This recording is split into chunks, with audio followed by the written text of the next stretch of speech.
Hello and welcome back to the course on Tableau.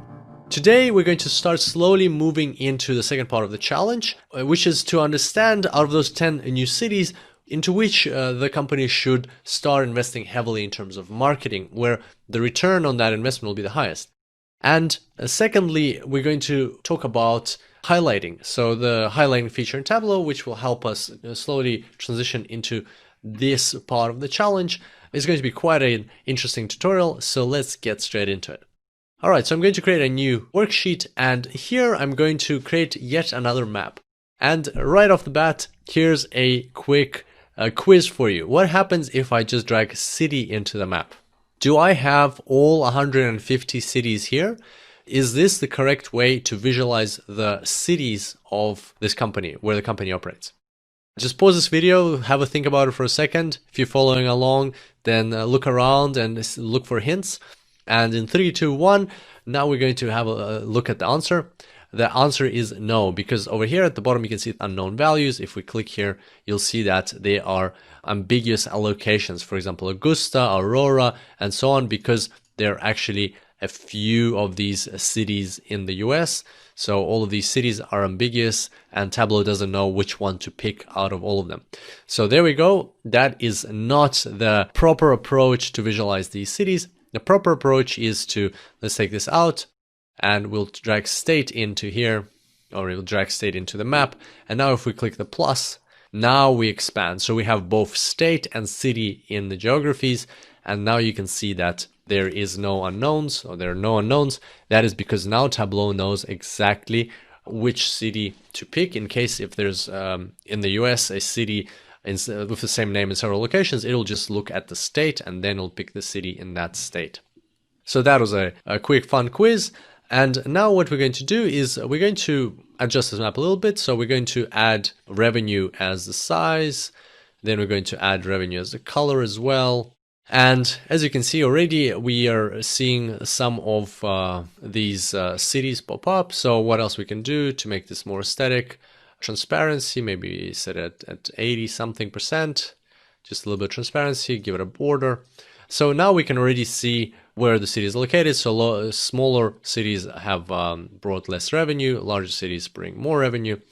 And the question is, where are our 10 new cities? How do I identify them here? Well, the quickest way is to take our parameter, which is new expansion, and just drag it onto color. So that way we can see right away where the 10 new cities are located. So there's Rockford, there's Patterson, Joliet, Chattanooga. I didn't even know these cities were in the US, College Station. So there we go. So if you're from one of these cities, then a big, huge shout out to you. You're part of our visualization. All right, but the thing here is that now we've lost that wonderful information where the color was also linked to revenue. So this is indeed one of the ways to visualize these cities, and then you can click here to highlight them like that, as we've already discussed. But now how do we do the same, but at the same time don't use this color as the way we're identifying these cities? Is there a different way to do it? And there is a way. It's called the highlighting feature. So let's Ctrl-Z that and return back to the previous version. Now what we can do is we can take the new expansion parameter and put it into detail instead of color. And now it's in detail and it's not really doing anything. It is affecting the aggregation, but it's not adding much because we already have the city, which is unique for our aggregation. We could even put store ID into here. It won't do anything new because there is no two cities with the same name in our data set. That's why store ID and a new expansion don't really change the aggregation, but they are now being taken into account. But how do we now use this new expansion in order to quickly identify the new 10 stores? Well, if you click drop down here and you select show highlighter, not show filter, but show highlighter, then a highlighter will appear here. So I'm actually going to move it over here. And what I can do now is I can just select, if I click here, you can either type it up, or because we only have 2 categories here, it's very simple. You can just select new. As you can see, it highlights those, or you can select old. It highlights all the old cities. And you can actually just click, and that way you've highlighted all of the new cities. Very easy like that. So there you can see 1, 2, 3, 4, 5, 6, 7, 8, 9, 10 cities we've highlighted. Very easy and very non-intrusive. So it's not actually using up any of our other features on the visualization like color or shape or size. We're not using them. We just want to subtly highlight something and then just drag it into detail and then use the highlighter option. Very powerful tool for data exploration, so you can very quickly identify those objects that you want to pinpoint.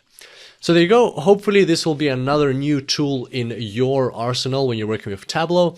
And I can't wait to see you in the next tutorial where we will dive more into the analysis and understand what's the difference between these cities and what kind of trends are going on there. Can't wait to see you there. Until next time, happy analyzing.